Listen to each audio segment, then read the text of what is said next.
mais reatores, tá? Para começar, vamos ver os efeitos térmicos nos reatores tubulares, depois a gente passa por CSTR e vamos dar uma olhada nos efeitos específicos de cada um desses reatores operando também com reações exotérmicas, tá? Que eles têm os comportamentos peculiares. Para começar, vamos no reator tubular. Nesse reator, a gente vai considerar, da mesma forma que consideramos durante a primeira unidade, um elemento de volume de controle diferencial, que eu estou chamando aqui de DVR, e um comprimento diferencial DZ. Por esse elemento de volume de controle passa uma taxa de calor diferencial DQ, a qual é responsável por realizar uma transformação na corrente que está passando pelo elemento de volume de controle da sua conversão de FL para FL mais uma conversão diferencial DFL, na vazão molar de FI de entrada para um FI de saída, né, que também vai ter a sua variação diferencial DFI, na entalpia desse sistema que vai de HI para um HI mais DHI, e na temperatura de entrada para a temperatura de saída, né? Lembre-se que agora a gente tem uma variação de temperatura a cada elemento de volume de controle, né? A temperatura do sistema não é mais constante. Com base nisso, a gente tem que o balanço de massa, assim como tínhamos para o reator batelada, não pode mais ser escrito única e exclusivamente em termos das equações de composição molar, em termos do balanço de massa, pura e exclusivamente, porque agora a taxa passa a depender da temperatura através da constante cinética K, de forma que a gente tem que ter uma relação que correlacione essa variação de temperatura ao longo do volume do reator, no caso do reator tubular, né, para que a gente consiga solucionar simultaneamente o balanço de massa e o balanço de energia.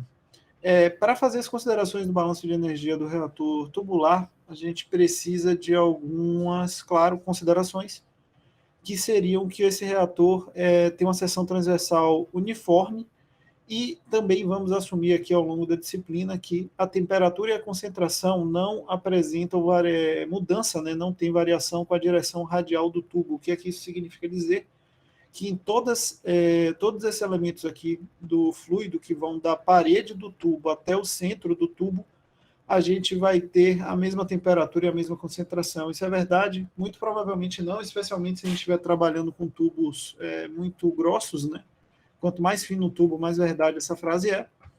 Mas quanto mais grosso o tubo, mais mentira essa consideração aqui é. Mas a gente precisa considerar alguma coisa para conseguir solucionar o problema, assim como fizemos no reator batelado. Para esse reator tubular, a gente pode escrever que a taxa de transferência de calor, então, vai ser um dQ, que é igual ao coeficiente global de troca de calor, U, que multiplica T asterisco menos T. Tudo aqui está muito parecido com o que a gente considerou no reator batelada, só que agora a área que troca calor com esse elemento de volume de controle diferencial também vai ser uma área diferencial de troca de calor, que é um DAH. E muitas vezes, para os reatores tubulares, esse valor não é apresentado por unidade de área, tá? E sim por unidade de volume. Então, a diferença vai estar aqui na unidade do coeficiente global de troca de calor, e a gente pode trabalhar aqui ou com um DVR ou com um DAH, isso aqui depende da característica do enunciado do problema que a gente está trabalhando e dos dados que a gente tem do sistema reacional. Lembrando que o DAH, né, a área diferencial de troca de calor, ela é definida como um π diâmetro do tubo vezes o comprimento diferencial, e o volume diferencial do reator ele é dado por um π diâmetro do tubo ao quadrado com vezes o comprimento diferencial dividido por 4, tá? Como eu falei, o dt é o diâmetro do tubo e o dz é o comprimento infinitesimal do nosso reator. Com isso, a gente, mais uma vez, pode decompor as contribuições de calor do nosso reator em duas parcelas. Uma parcela sensível, que é decorrente dos efeitos entálpicos dos compostos presentes no sistema reacional, que é essa parcela que está aqui escrita, que depende dos CPs dos componentes envolvidos na transformação. E temos uma parcela que é latente, que é originada da própria entalpia da reação química, em decorrência da existência de uma reação química no nosso sistema. Isso aqui, em termos de calor gerado, por exemplo, seria o calor liberado pela reação à medida que ela acontece. Então, temos aqui os termos sensíveis, os termos latentes e o termo de troca de calor, correspondendo aí à camisa que, porventura, esteja presente realizando a troca de calor no nosso sistema. Professor, por que é que temos aqui dois somatórios dentro de duas integrais para representar o calor sensível dentro desse sistema? Porque lembre-se sempre que esses dados eles costumam ser tabelados à temperatura padrão, que é 25 graus Celsius.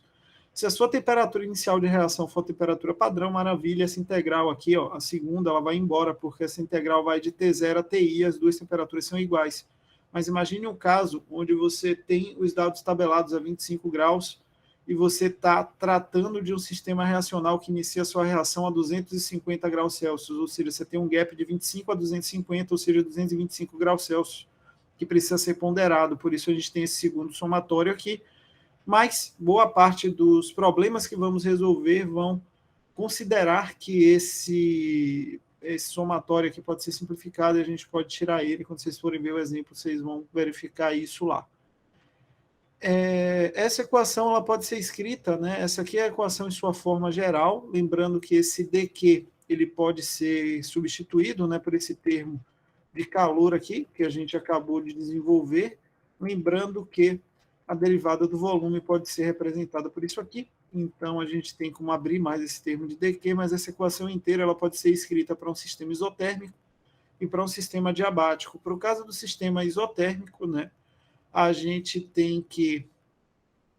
Desculpa, para o caso do sistema adiabático, a gente tem que o calor vai ser zero, de forma que esse termo sensível vai ser igual ao termo latente, indicando que toda variação de calor que acontecer no nosso sistema em decorrência da existência de uma reação química é responsável por modificar a temperatura do nosso sistema reacional, né? E aqui, conforme eu tinha dito, né, para os casos onde esse T0 seja mesmo da temperatura de entrada do reator, maravilha, essa equação aqui some, né, essa integral aqui ela vai embora, vai ficar somente esse termo igual a esse termo, que é o que normalmente vai acontecer para a maioria dos casos que a gente vai tratar aqui. E temos o caso da operação isotérmica, onde a gente não vai ter os termos sensíveis, né? Esses termos aqui vão ser iguais a zero, de forma que o termo de calor vai ser equivalente ao termo de reação química, né? O termo de geração de calor por parte da reação, de forma que aqui a gente consegue prever a característica de calor que esse nosso sistema tem. Com base nessas equações, né, com base nesses desenvolvimentos, tem algumas coisas no SIGA de vocês que são importantes da gente considerar, da gente ter em mente. A primeira delas de respeito a como operam esses reatores aí, né, tubulares, para o caso de reações em sistemas gasosos, tá? A gente vai tratar isso em uma aula isolada, em uma aula característica aqui, que está adicionada no SIGA de vocês. Então, é muito importante dar uma olhada nessa aula, porque lá a gente tem um desenvolvimento específico. Outra coisa que é importante vocês olharem são os exemplos associados com o desenvolvimento desses reatores tubulares.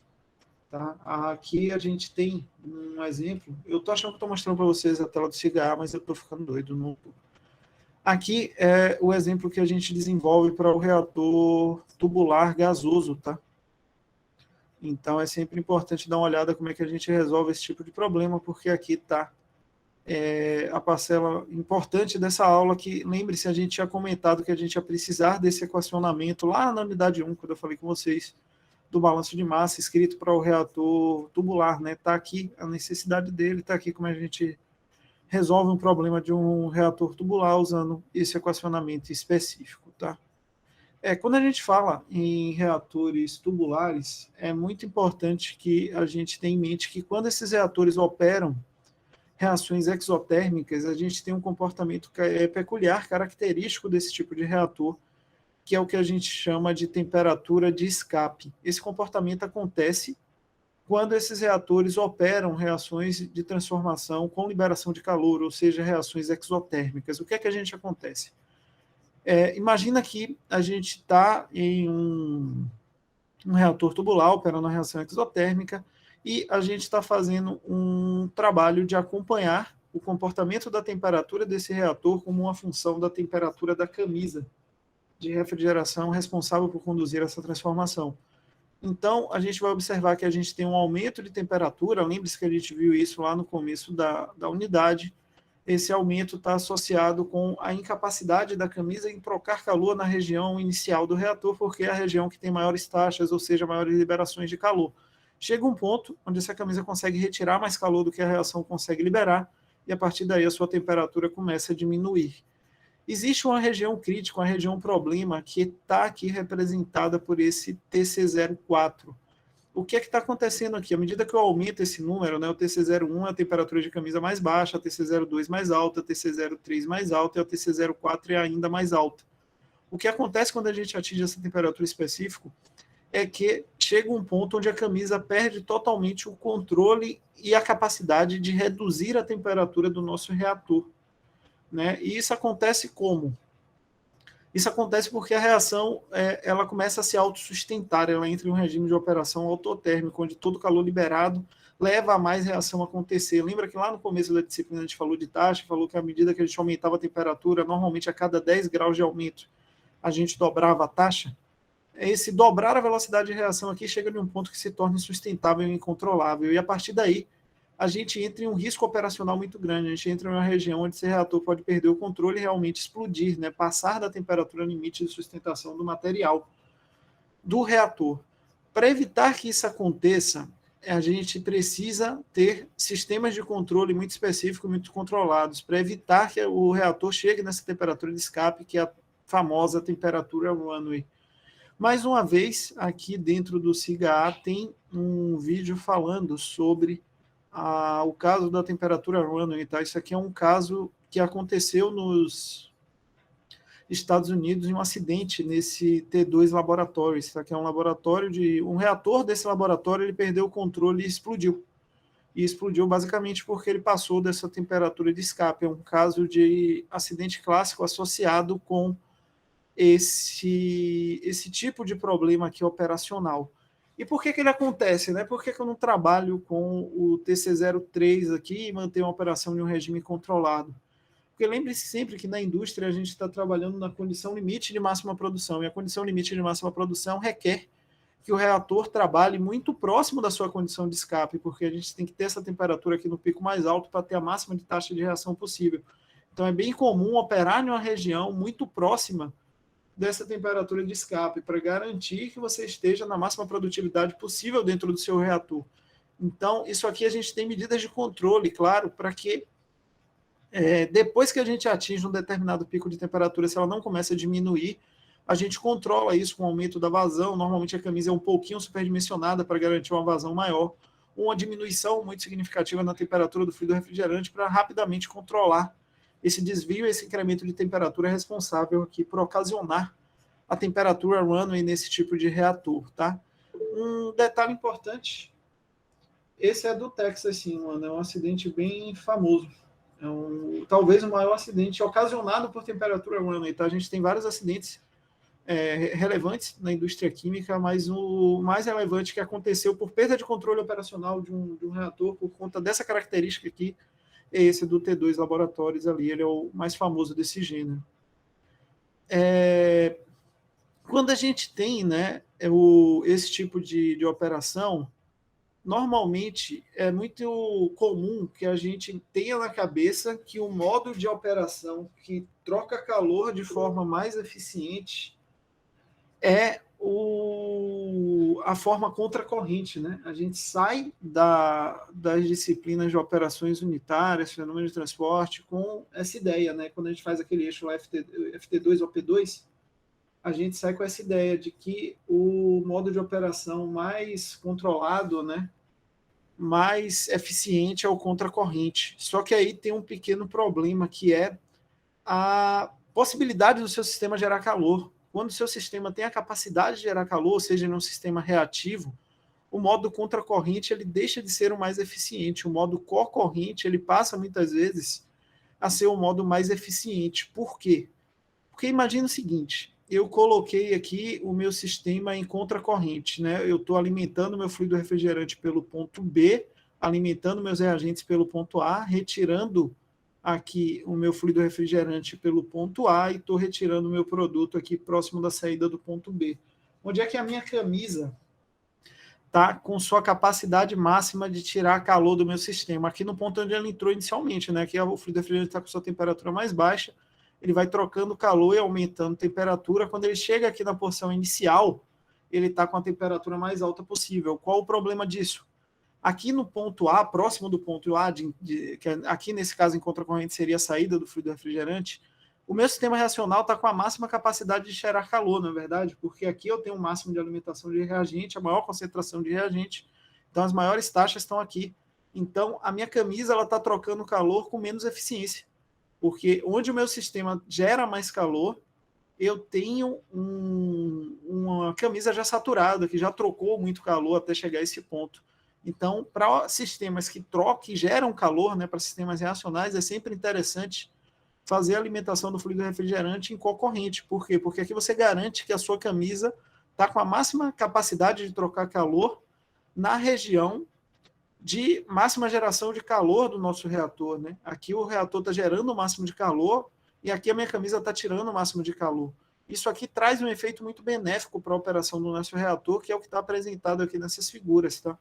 O sistema normal que a gente está habituado a ver, que inclusive é o que está no gráfico geral dos sistemas, é esse em contracorrente, onde a gente observa que a temperatura do reator ela sobe, atinge um platô máximo e aí ela passa a reduzir.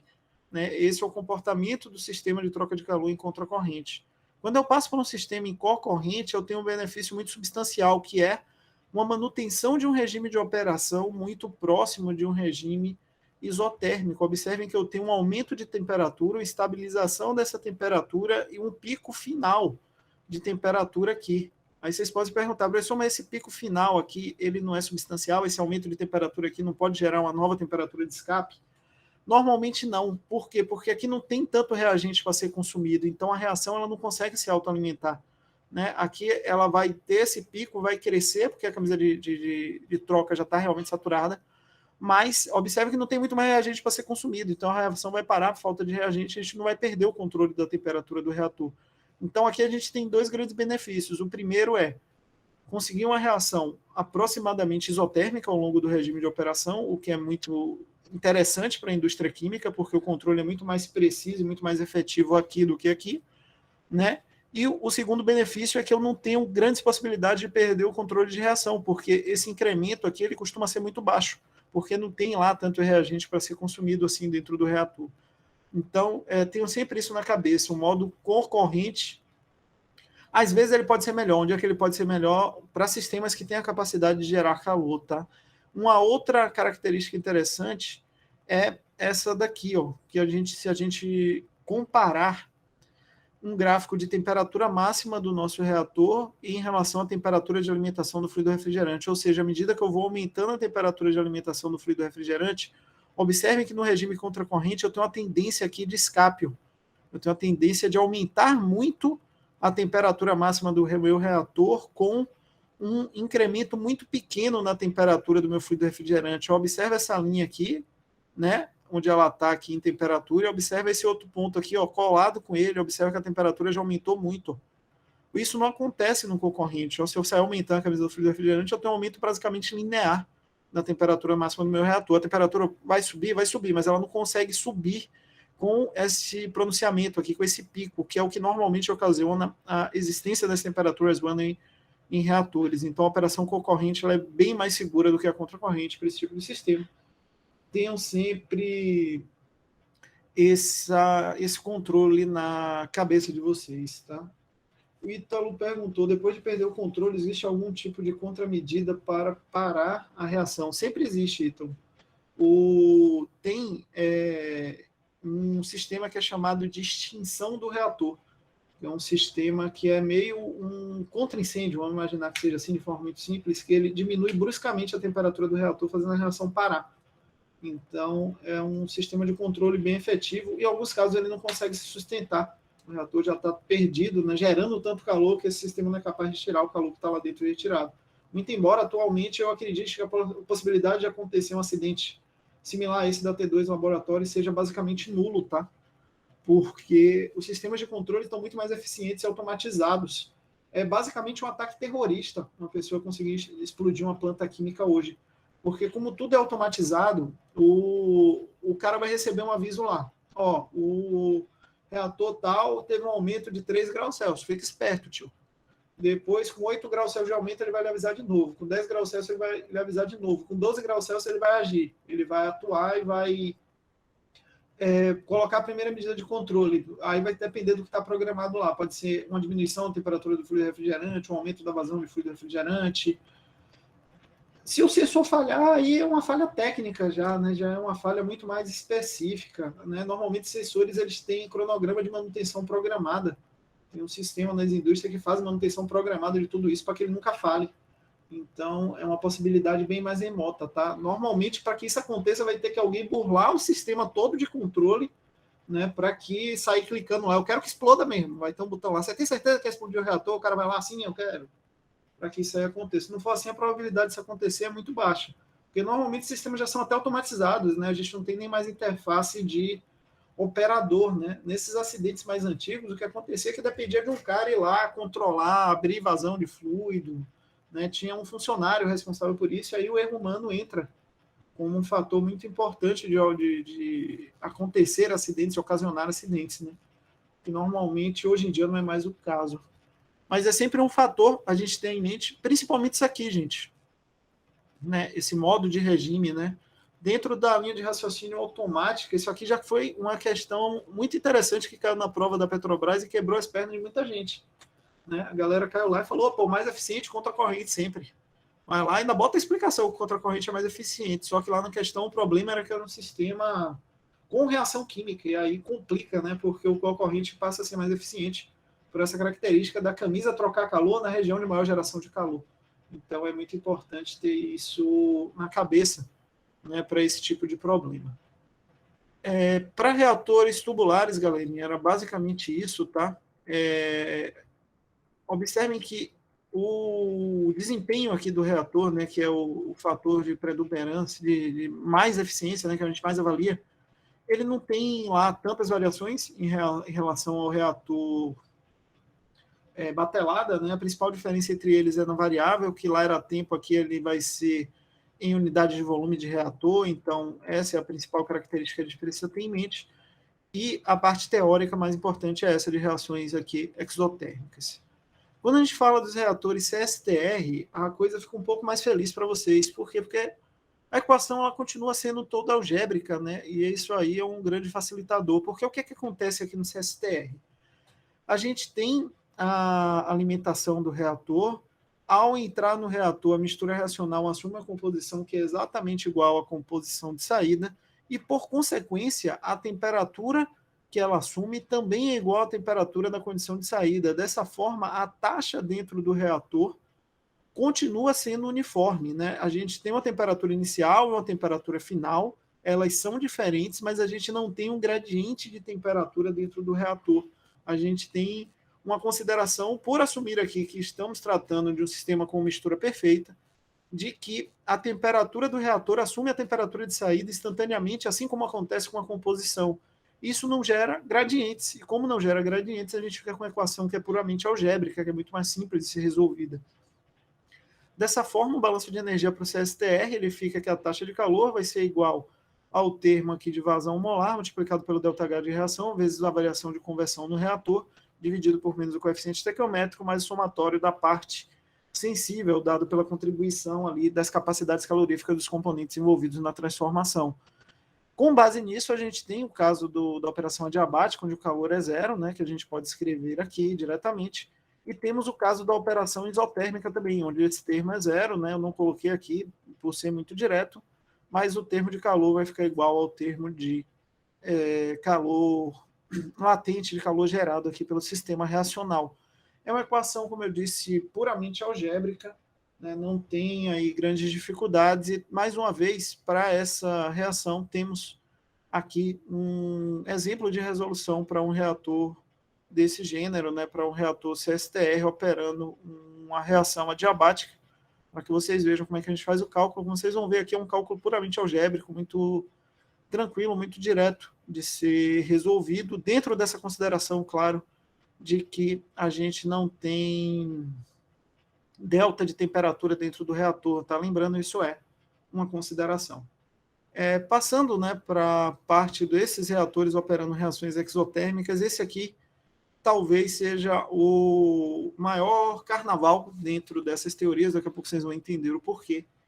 Mas a gente continua com esse comportamento, tá? Onde a gente tem um sistema com uma temperatura de alimentação e uma temperatura de retirada, o sistema assume essa temperatura de saída aqui dentro do sistema operacional, a camisa tem uma temperatura de camisa inicial, uma temperatura de camisa aqui na saída. Normalmente, para a grande maioria dos nossos problemas, essa temperatura da camisa na saída vai ser igual à temperatura inicial, a gente não vai considerar variabilidade de temperatura dentro desses problemas, mas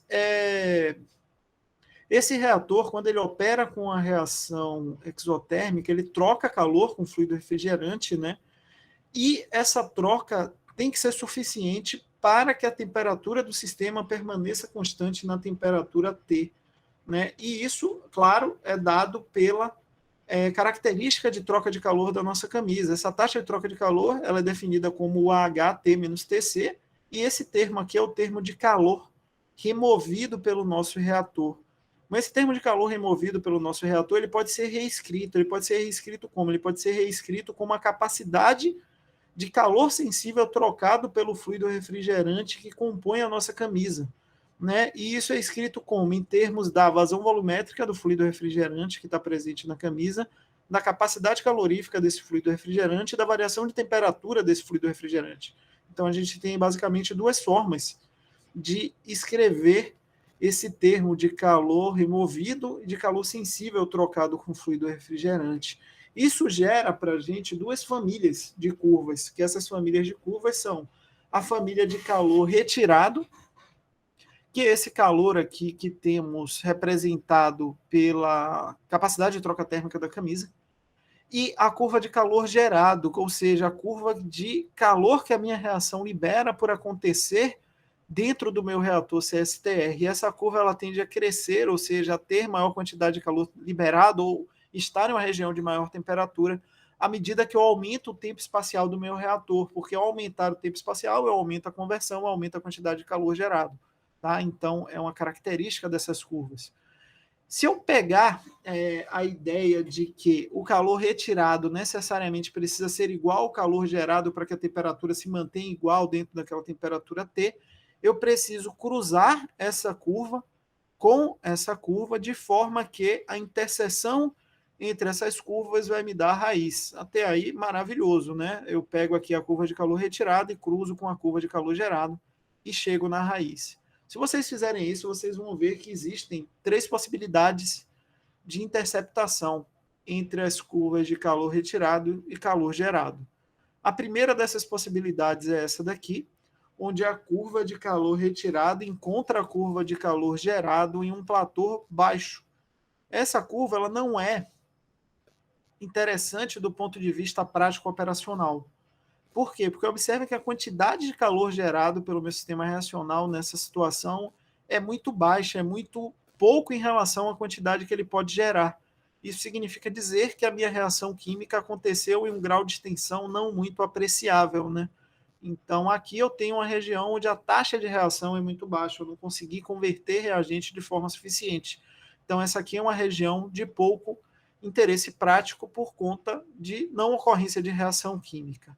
Vou passar para a curva 3, e essa curva aqui sim já tem uma quantidade de calor gerado grande, né? A minha curva está no platô superior, e eu tenho uma quantidade de calor retirado aqui alta, né? Se vocês observarem, a temperatura na qual a minha camisa tira calor, ela é sempre superior à temperatura na qual o meu sistema está para estar nessa mesma quantidade de calor gerado.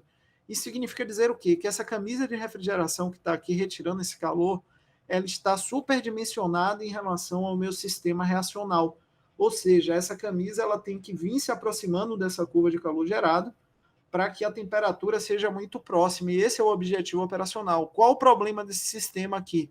Eu estou gastando mais energia do que eu devia com a camisa. A camisa está superdimensionada em relação ao sistema reacional. É uma operação segura que produz muito reagente, mas eu estou gastando mais energia do que eu deveria gastar.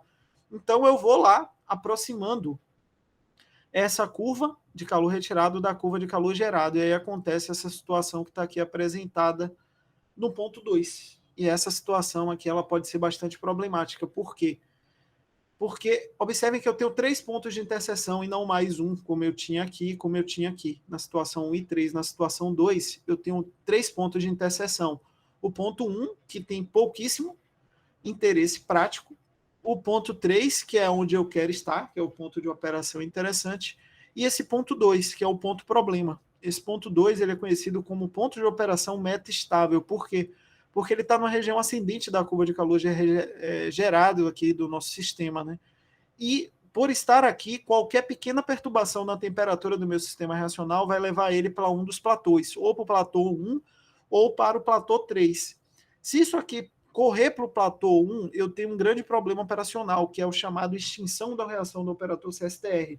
No jargão popular das plantas, o operador da máquina vai dizer a vocês, chefia, o reator apagou. Isso aqui quer dizer que você perdeu o controle operacional do reator continuamente agitado em uma condição na qual a sua temperatura do reator se extinguiu automaticamente por conta desse ponto metastável com a camisa de refrigeração. A camisa tirou tanto calor que a reação parou. Né? E aqui, esse platô é muito variável. Tá? Uma variação pequena na temperatura para baixo pode jogar a reação para esse platô 1.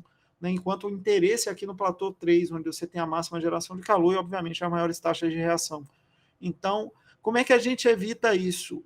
Passando essa curva de calor retirado, praticamente tangenciando essa curva de calor gerado, sem que, no entanto, elas se cruzem, tá? Para evitar essa geração do ponto metastável. Em termos de operação, isso é muito complicado. Por quê? Porque a principal variável de resposta que altera a angulação dessa curva, normalmente é a temperatura da camisa. Então, qualquer pequena variação da temperatura da camisa altera a angulação dessa curva de calor retirado, fazendo com que ela encontre e gere esse ponto metastável e possa ocasionar esse ponto, esse critério de parada aqui em reações exotérmicas. Então, é uma operação complicada e sensível. Tá? Esses próximos slides basicamente estão descrevendo isso que eu acabei de comentar com vocês, tá? Então eu fiz a explicação toda nesse slide aqui, mas o que está aqui para frente é basicamente a mesma informação. Então, em teoria, isso finaliza o conteúdo dos reatores continuamente agitados, tá? Antes de eu finalizar a gravação, deixa eu só comentar com vocês sobre a atividade assíncrona. Brevemente, a atividade assíncrona 2 da unidade 2 ela está disponível no Google Classroom de vocês.